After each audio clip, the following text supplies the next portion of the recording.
'Tis strange, my Theseus, these lovers speak. More strange than true, I never may believe these antique fables nor these fairy toys. Lovers and madmen of such seething brains, more than cool reason ever comprehends. The lunatic, the lover, and the poet are of imagination all compact. One sees more devils than vast hell can hold. That is, the madman, the lover, all is frantic, sees Helen's beauty in the brow of Egypt. The poet's eye, in fine frenzy rolling, doth glance from heaven to earth, from earth to heaven. The poet's pen turns them to shapes and gives to airy nothing a local habitation and a name. Such tricks hath strong imagination in the night, imagining some fear. How easy is a bush submerged the beer.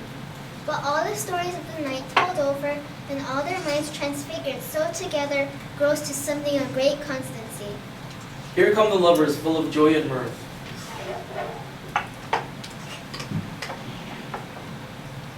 Joy, gentle friends, joy and fresh days of love accompany your hearts. Come now, what masks, what dances, to wear away this long age of 3 hours between our after supper and bedtime? What revels are at hand? Is there no play to ease the anguish of a torturing hour? What mask, what music, how shall we beguile the lazy time if not with some delight? There is a brief how many sports are right. Make choice of which your highness will see first. The battle with the centaurs to be sung by an Athenian eunuch to the harp. Well, none of that. The riot of the tipsy bacchanals tearing the Thracian singer in their range. That is an old device. The thrice three muses mourning for the death of learning, late deceased in beggary. That is some satire keen and critical, not sorting with a nuptial ceremony. A tedious brief scene of young Pyramus and his love Thisbe, very tragical mirth. Merry and tragical, tedious and brief. That is, hot ice and wondrous strange snow. A play there is, my lord, some 10 words long, but by 10 words, my lord, it is too long. What are they that do play? Hard-handed men that work in Athens here, which never labored in their minds till now. And we will hear it. It is not for you. I have heard it over, and it is nothing in the world. I will hear that play, for never anything can be amiss, when simpleness and duty tender it. Go, bring them in, and take your places, ladies. I love not to see wretchedness overcharged and duty in a service perishing. Our sport shall be to take what they mistake, and what poor duty cannot do in the world respect. Takes it in might, not merit. Where I have come, great protest. Purpose to greet me with premeditated welcome, where I have seen them shiver and look pale, make periods in the midst of the sentences, thorough their practice assent and their fears, and in conclusion dumbly have broke off, not paying me a welcome. Trust me, sweet, after silence I pick the welcome in the modesty of fearful duty. I read as much as from the rattling tongue of saucy and audacious eloquence. Though, therefore, tongue-tied simplicity and least speak most to my capacity. So please your grace, the prologue is addressed. Let them approach! If we offend, it is with our good will, that you should think we come not to offend, but with good will, to show our simple skill, that is the true beginning of our end. We are not here, that you should here repent you, the actors are at hand, and by their show you shall know all that you are like to know. This fellow doth not stand upon points. He knows not to stop. It is not enough to speak, but to speak true. Indeed, he hath played on his prologue like a child on a recorder, a sound but not in government. His speech was like a tangled chain, nothing impaired but all disorder. Who is next? This man is Pyramus. If you would know, this beauteous lady Thisbe is certain. This man with lime and rough cast doth present wall, that vile wall which did these lovers sunder.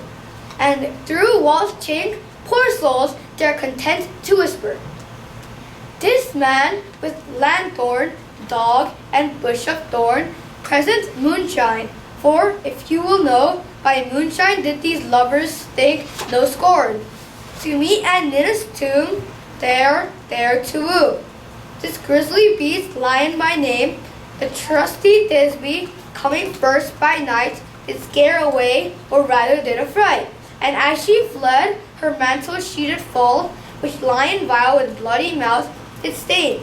And then comes Pyramus, sweet youth and tall, and finds his trusty Thisbe mantle slain. Whereat, with his blade, with bloody bladeful blade, he bravely broached its boiling, bloody breast. And Thisbe, tearing in mulberry shade, his dagger drew and died. For all the rest, let lion, moonshine, wall, and lovers twain at large discourse, while here they do remain.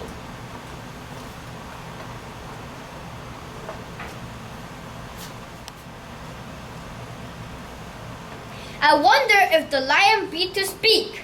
No wonder, my lord. One lion may when many asses do. In this same interlude it doth befall that I, one Snout by name, present a wall. And such a wall as I would have you think, that had in it a crannied hole or chink, through which the lovers Pyramus and Thisbe did whisper often, very secretly.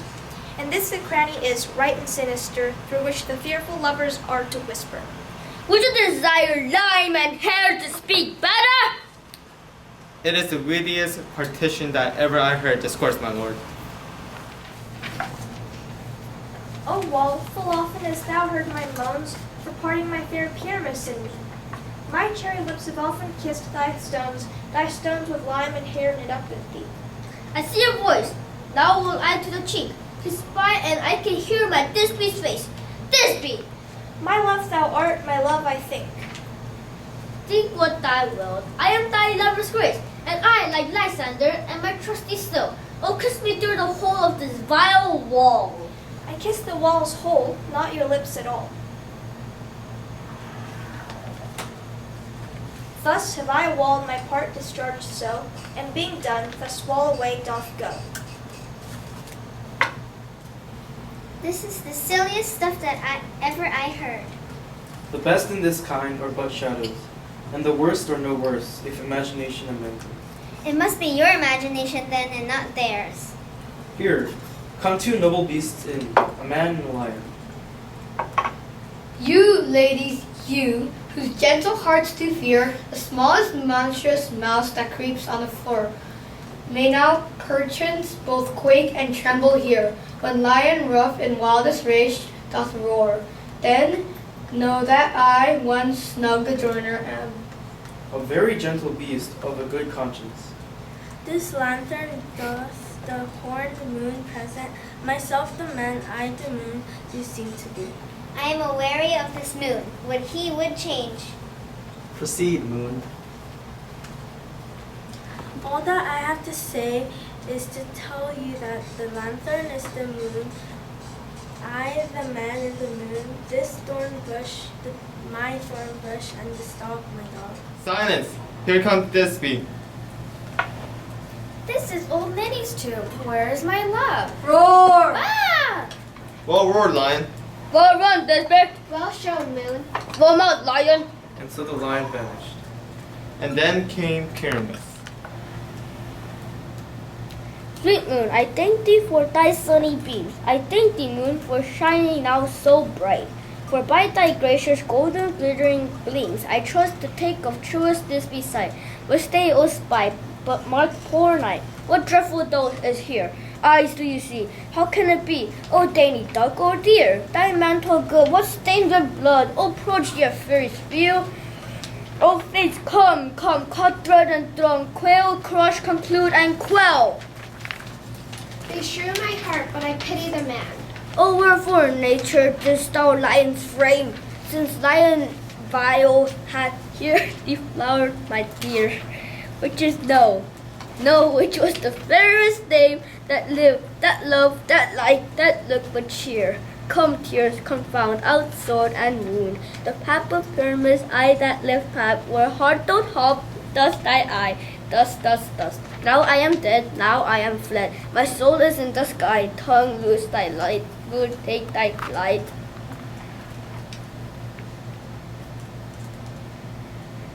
Now die. Perchance moonshine is gone before Thisbe comes back and finds her lover. She will find them by starlight. Here she comes, that her passion ends the play. I hope she will be brief. Asleep, my love? What dead, my dove? O Pyramus, arise. Speak, quite dumb? Dead? A tomb must cover thy sweet eyes. These my lips, this cherry nose, those yellow cowslip cheeks, are gone. Lovers make moan.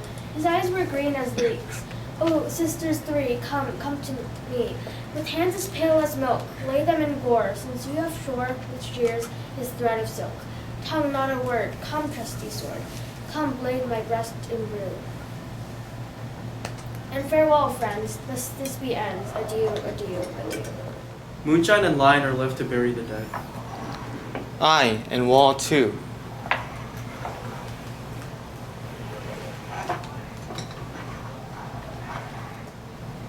No, assure you, the wall is down that fired their fathers. Will it please you to see the epilogue or hear a burgomask dance between two of our company?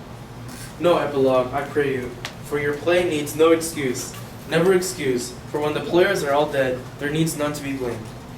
Mary, if he that writ it had played Pyramus and hanged himself in Thisbe's garter, it would have been a fine tragedy. And so it is, truly, and very notably discharged. But come, your burgomask, let your epilogue alone. The iron tongue of midnight hath told 12. Lovers to bed, 'tis almost fairy time. I fear we shall outsleep the coming morn, as much as we this night have overwatched. This palpable gross play hath well beguiled the heavy gate of night. Sweet friends, to bed. A fortnight hold we this solemnity, in nightly revels and new jollity. Now it is a time of night that the graves all gaping wide. Not a mouse shall disturb this hallowed house. I am sent where broom before to sweep the dust behind the door. Hand in hand with fairy grace will we sing and bless this place. Long and if you feel like a room without a roof, because I'm happy alone. If you feel like happiness is the truth. Now until the break of day, through this house each fairy stray, and the owner of it blessed, ever shall in safety rest. Trip away, make no stay, meet me all by break of day.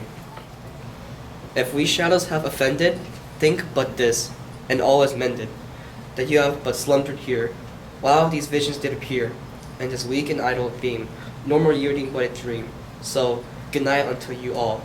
Give me your hands, if we be friends.